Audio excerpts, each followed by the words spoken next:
What if Naruto was the Keyblade's chosen one, part 4?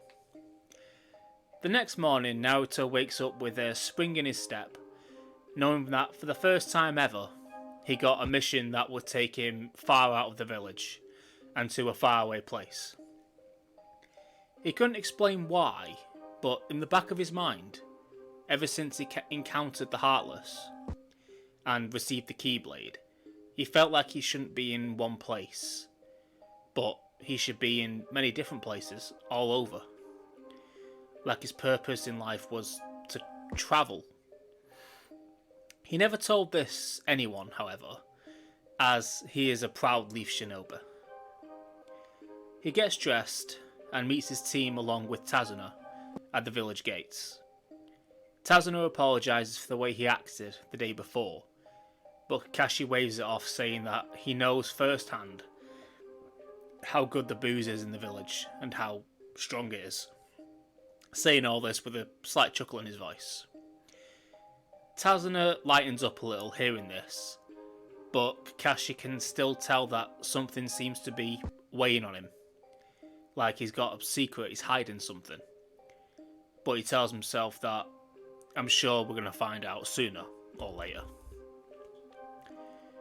Team 7 head out of the village, all with smiles on their faces, but with slight feelings of trepidation on what they may find while they're out there. As they were walking along the road and discussing their training for what is to come in the future, Naruto slows down a bit, feeling that same sense of dread that he had so many times now, coming to trust and rely on that feeling. He looks straight into the forest, seeing distant, glowing yellow eyes watching him from the darkness. Kakashi notices this shift in demeanour and knows that Naruto can see the Heartless that are now stalking him, like they did every day, non-stop, but seem to stay away most days, almost like they are watching him. Kakashi's expression becomes solemn after he had read the book the Hokage gave to him. He knows that what happens now is only the beginning of Naruto's life, which will be fraught with combat and life and death decisions. Much like a ninja, but against an entity that shouldn't be in this world. While walking, Sasuke, who has been trying his best to unlock his Sharingan, as it will be invaluable in the future war, sees a slight chakra signature coming from a nearby puddle, which itself is suspicious as it hadn't rained in days. Sasuke nods to Naruto, who had pried his attention away from the forest, now back onto the road. Sasuke weaves hand signs for the fireball jutsu as Naruto summons his Keyblade, channeling his chakra to its tip, shouting Earth, creating a boulder of dirt out of the end, which mixed with Sasuke's fireball, creating a lava slide, which evaporated the water, forcing the now on fire Demon Brothers to jump out and try to attack Tazuna. However, they were met by Sakura's fist, who, through training and finding out about the oncoming darkness, started training like never before, becoming leagues stronger than she was in canon. The Demon Brothers hit the ground hard, rocked but still conscious. That is until Kakashi steps in, knocking both of them out and tying them both to a nearby tree, ready to begin interrogating them. While asking what they wanted and if they had any allies helping them, something strange began to happen to the brothers. The darkness started to engulf their bodies, which Naruto had seen firsthand with Mizuka. But this was different. The bodies of the Chunin started to merge and grew into a giant abomination, a monster with a heart-shaped hole in its chest. Sakura screams at the sight of this creature, as it was her first actual encounter with one of the Heartless. However, Naruto and Sasuke were ready to fight.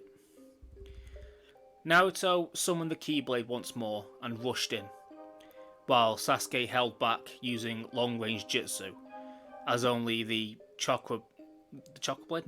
Keyblade and chakra attacks like ninjutsu could hurt it.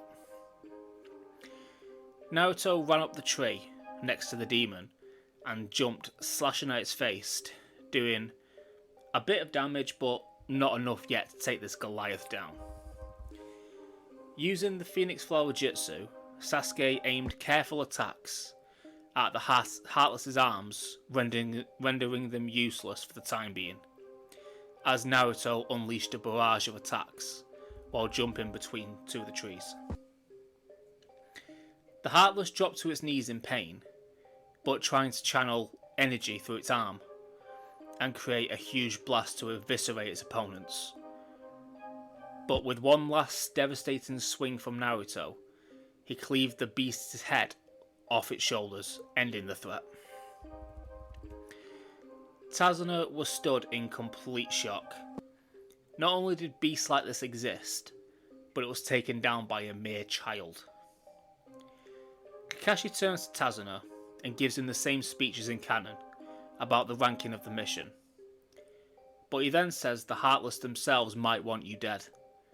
So, fortunately for you, on this team, we have the one person who is capable and sworn to destroy them once and for all. Tazuna's head slowly turns towards Naruto, reeling from all this information, and sees the determined look on Naruto's face. Naruto de-summons the Keyblade and points towards his headband, declaring that the Heartless don't stand a chance. Sasuke looks at Naruto with almost some admiration. Someone who was the last in their class became someone who is well on his way to saving the entire world. They continue on with their mission, and Sakura was looking at Naruto with amazement after seeing him fight that monster. She gets his attention and exclaims that after seeing what the darkness does and what it is, she will become strong. Stronger than anyone could think possible. Kakashi hears this and smiles after seeing the determination on her face. Naruto also smiles and tells her that they will need to train even harder. They need to be prepared for anything. They reach the boat and set sail to the land of waves. All the while Tazuna tells them about Gato and why the village needs this bridge to be made, which makes Kakashi understand why he had to lie about the mission. They don't have the money to pay for a B rank. As the boat reaches its destination, Naruto is yet again hit with that feeling of dread. However, no one seems to be around, so he just thinks that it might be a leftover feeling from the fight with the Demon Brothers. But as they continue, a thick mist descends upon the group, too thick to even see 2 foot in front of you. Before Kakashi could tell the group to duck, Naruto closed his eyes, and that overwhelming force he hears in his dreams shouts inside of his mind, telling him to turn round and defend himself. Naruto brings out the Keyblade once more, and swings whilst turning, connecting with the huge blade, slamming it deep into the ground. They hear a deep laugh echoing all around them, unnerving Tazuna and Sakura. Then from the mist, a tall man slowly walks out, commending Naruto, not only on knowing that the attack was coming, but defending against it as well, especially from someone like him. Kakashi grits his teeth, seeing this opponent, knowing exactly who he is. The Demon of the Mist, Zabuza Momocha. Kakashi says this out loud, getting the attention of Zabuza, who says that he didn't expect to see Kakashi of the Sharingan here. Sasuke gets confused when he says Sharingan, knowing that Kakashi isn't an Uchiha. But then his eyes grow wide as he realises he has never seen his other eye under his headband. which Kakashi pulls up, telling Zabuza that he will eliminate him here and now as his Sharingan shines through the mist. I'm going to leave this here for now. I'm still getting back into the swing of things. It's been a while. But I will say it feels good to be writing again at least. I hope you all enjoyed this series so far. And if you would like to see certain things happen with this series, or just in general, in the future, just let me know in the comments. But, as always, like and subscribe. And if you do, make sure you hit the bell, ready for the next upload. And with that, I'll see you all later.